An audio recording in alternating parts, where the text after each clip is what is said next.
Hello there! Welcome to No Extra Words, One Person Search for Story. My name is Chris Baker-Dersch. I'm your producer and editor. I was a school librarian for 4 years. And one of the things that I learned about being a school librarian is it's all about the relationships with teachers, parents, students, everybody. And one of my favorite relationships that I formed in that time was with the children's manager at a local indie bookstore. It was awesome. She would do book fairs for me, and we would do all kinds of stuff. And one of the things that she learned was when she was pitching authors to come visit her store, telling them there's also a school in the neighborhood that would love an author presentation, sort of sweeten the deal. And so for a couple of years there, we would get these fantastic big name children's authors that would come to the school for free, because she was taking care of the financial end through the store, and we were just sort of the bonus. An author visit usually costs money. It's been a while since I've hosted one. It's been a while since I paid for one because I didn't have to. But big name authors, it can run 4 figures easily, especially if you have to pay transportation and things like that. So for a couple of years, we had these fantastic children's book authors. We got Catherine Applegate, who wrote The One and Only Ivan. And she came just a few months before her Newbery Award for The One and Only Ivan was announced. And in the spring of 2013, we got Kate DiCamillo. I remember when this woman, her name was Holly, first emailed me and she said, "Is there any way your school would be open to hosting Kate DiCamillo?" And what I said is, if Kate DiCamillo is coming, I will move heaven and earth to make that happen. I had met her ever so briefly at a librarian conference. I think I may even still have a picture of the two of us. I'll see if I can dig it out for social media. And was a huge Kate DiCamillo fan. So having her at the school, when you host an author, you get to talk to them a little bit, which is kind of nice, and you get to know them a little bit. Having her at the school was a thrill. And she was actually at my school the spring of 2013, just before she was named the National Ambassador for Young People's Literature. So we would get these big name authors for free. To this day, I'm not really sure the school knew how much author visits like that actually cost. If you're curious, Kate DiCamillo is a fantastic author presenter. My school was an elementary and middle school, and she can hit all of those ages because at the time she was there, she was heavily promoting Mink and Golly, which is her series of early readers. They're awesome. They're 2 girls who live in a treehouse and live on pancakes and peanut butter. But she was a Newbery Award winner for A Tale of Despereaux, and, she's prolific. She's had a number of books published, and so she makes a fantastic speaker, and it was such a delight and a joy to have her. And I got to ask her the burning question I had always had, which was, did you write The Miraculous Journey of Edward Tulane because you were always as annoyed by the Velveteen Rabbit as I have always been? Always wanted to ask her that. I will save her answer for later in the show, but that's what we're going to talk about today. We're pairing up for this Book Pairings podcast, The Miraculous Journey of Edward Tulane by Kate DiCamillo and The Velveteen Rabbit by Margery Bianco. Now, as usual, I feel like I've said this a lot lately, but as usual, this episode is not shaping out the way that I initially planned it, because what I really don't want to do is I don't want to hate on everybody's favorite children's book. I promised you all when I started this that I was going to tell you my story of books. So it's one person's perspective. It's one person's search for story. It's me. And taste is one of those funky things that everyone's entitled to have. And there are books that I love that everyone hates. And there are books that I can't stand that everyone seems to think are literary canon. And I've come to accept that. And so I'm not ashamed of my particular opinion of The Velveteen Rabbit. But it's been a negative week. And there's been a lot of people yelling at each other about opinions. And there's been a whole lot of that going on. And to come into this episode in the kind of book hater space that I was in wasn't really what I wanted to do. So I have ditched my carefully written script. I'm not even looking at it. So I'm kind of going off the cuff here. And I really do want to talk about these 2 books and put them together in context and set my own feelings about The Velveteen Rabbit aside, because at the end of the day, both of these stories are about the search for love and what it means to love and be loved, and both of these stories are about the wear and tear that life puts on you when you're in that process. And both of those seem like better things to focus on than how much I dislike the Velveteen Rabbit. I am going to start with the Velveteen Rabbit because of these two, I think it's the one that's better known. The Velveteen Rabbit goes back to 1922. It was Margery Williams Bianco's first children's book, and it remains the book she's best known for to this day. She was a prolific writer. She had written novels. Her career dates back to 1901 when she was 19 years old. She traveled to London. Her family had been living in the United States, but she traveled to London to sell her first novel. And her early novels didn't sell well. She wrote a horror novel. She was kind of all over the place. I think, she got off to a young start. And after coming back to the United States after the First World War is when she settled down to writing children's books, which really seems to have been her calling. She wrote a number of children's books after The Velveteen Rabbit and was assisted by her daughter, Pamela, who was a sort of a young artist protege, a child talent, and was an illustrator of a number of her books. There is a novel out right now that is the story of her and Pamela's lives called The Velveteen Girls. I don't know anything about it. I just happened to spy it in the bookstore this week, and they definitely were an interesting pair together. This theme of inanimate objects having feelings and toys becoming real is a theme that would follow Margery throughout her writing career as she wrote children's books. She wrote children's books until her death in 1942. And the Velveteen Rabbit, really that's its central theme. If you don't know the Velveteen Rabbit, basically at its core, it's a rabbit made of velveteen, which is a very cheap material. It's not a fancy toy. And the boy this rabbit is gifted to plays with him for a while on Christmas morning, and then the toy gets kind of discarded and forgotten and stuffed in a corner of the nursery, and makes friends with the other toys, including the sort of wise old toy of the toy world, the Skin Horse, who is that character in this book. And the Skin Horse teaches the Velveteen Rabbit about what it means to be real. And real means a child loves you. And in fact, I'm going to read a quote from the book because it says it better than I can. And this is a very famous quote. I've even heard this read at weddings. "Real isn't how you were made," said the Skin Horse. "It's a thing that happens to you. When a child loves you for a long, long time, not just to play with, but really loves you, then you become real." "Does it hurt?" asked the rabbit. "Sometimes," said the Skin Horse, for he was always truthful. "When you are real, you don't mind being hurt." "Does it happen all at once, like being wound up?" he asked, "or bit by bit?" "It doesn't happen all at once," said the Skin Horse. "You become. It takes a long time." And he goes on to talk about how becoming real doesn't happen to things with sharp edges or things that break easily. And by the time you become real, you'll have lost most of your fur and you won't look very nice anymore. But that's okay because to people who love you, real makes you beautiful, essentially. So the Velveteen Rabbit starts on his journey to being real when the boy kind of rediscovers him and he becomes the boy's best buddy and favorite toy. And things are going really well for them. And the little boy gets scarlet fever and is very sick. And the Velveteen Rabbit is his constant companion through his illness and spends all of his time with him imagining all the adventures they're going to have once the boy gets better.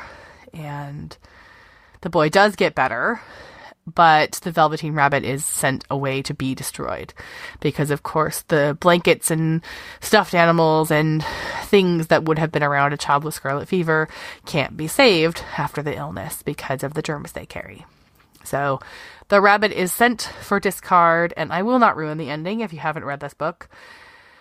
But all I will say is the rabbit is upset by this and cries tears, and out of the tears come a fairy who makes everything right in the end. So that's the story of the Velveteen Rabbit. Again, a much beloved book. I know people who get maybe just talking about it, and like I said, that quote about being real is often read at weddings because it's about love. One funny quote that I heard recently about this book that I just love, Grace, the Jane Fonda character in the Netflix show Grace and Frankie, is going to read this book to her grandchildren. And she's just tried to sell an adult book to her daughter who's on bed rest. And she, basically tells her, I know it starts out tough, but if you power through it, it gets really good. And trying to sell the Velveteen Rabbit to her grandchildren, she basically says the same thing. She said, it starts out rough, but once the boy gets scarlet fever, it's smooth sailing. Maybe not for the rabbit. I just love that. But obviously a cultural icon. I can think of other TV shows this book is in. It makes an appearance in Friends, of all places.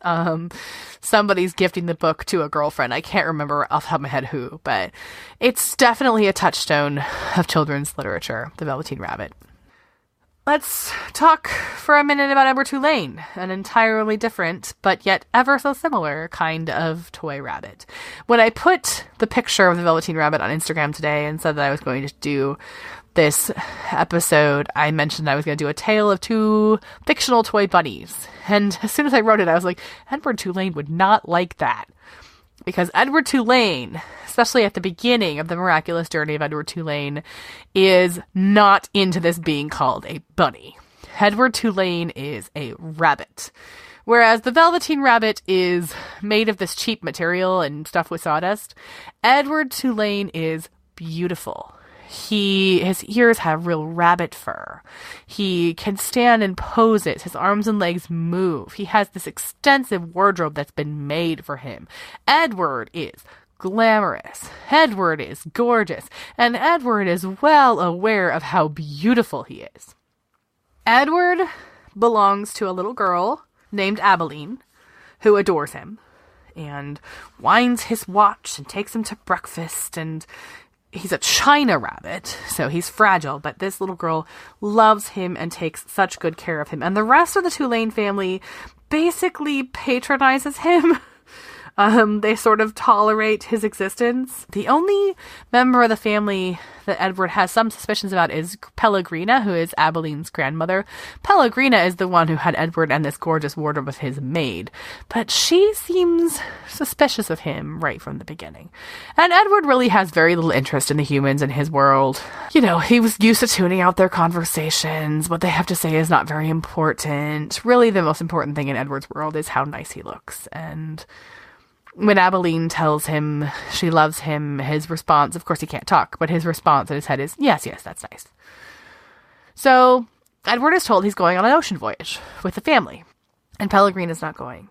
And right before they leave, Pellegrina tells Abilene and Edward, it's important that Edward hear, this fairy tale about a princess who didn't know love. And it doesn't end well, this fairy tale, which Abilene calls her grandma out on. She's sort of like, nobody lives happily ever after at the end of this. And her grandmother said, yeah, you don't live happily ever after without love. So that's the last kind of thing that Edward hears before he goes on his trip. And he is disconcerted by it. To give this rabbit, he's not a bunny, credit, he does get a prick of something when he hears this story. But what Edward doesn't know is he's about to go on an adventure, because he doesn't stay on the boat on this ocean voyage. He actually falls off the boat and ends up in the bottom of the ocean. And that is only the beginning. Edward is off on a journey to find and eventually give up on love. And there are two things that I love about this. First of all, Edward remains a toy. It's actually one of the things that I like about both of these are not Toy Story type toys who come to life and start talking and can kind of sneak around behind kids' backs. Edward especially, it's very clear that Edward must interact with the world as a toy. When he's falling into the ocean, his eyes are still open. Why are his eyes open? Well, not because he has anything to do with it. He can't close them. They're painted on. And you would think that would make Edward a very passive character in his own story, but it's not like that. For a passive character, he is a very interactive part of the things that are happening to him, for the simple fact that the one thing he can do is feel. And that's what he's learning, really. He can't move, he can't blink, he can't talk, but he is capable inside his China Rabbit self of emotion. And so it's this emotional journey that he's on and he is learning. And I will not tell you all the things that happen to Edward. He becomes a scarecrow for a while, and He dances on the street for a while. He also gets thrown out with garbage and saved from garbage. And a lot of things are going to happen to Edward before his story takes him home, is all I'm going to say about how his story comes to an end. So he's a toy. He's a toy, and he interacts with the world as a toy. And that, to me, is one of the big things about Edward's story. And the other big thing is his emotions are very real. He does start out as a character who doesn't know anything about love and doesn't really know what it means to love or be loved. And he finds that, but it's not a straight line, because he, of course, gets his heart broken and gives up on love before his story finally reaches its end.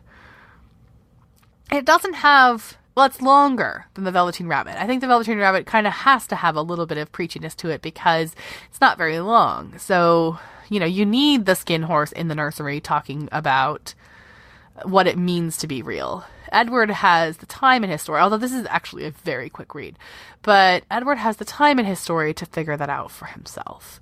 So, two toy rabbits on a very similar journey. And I think... it's hard to do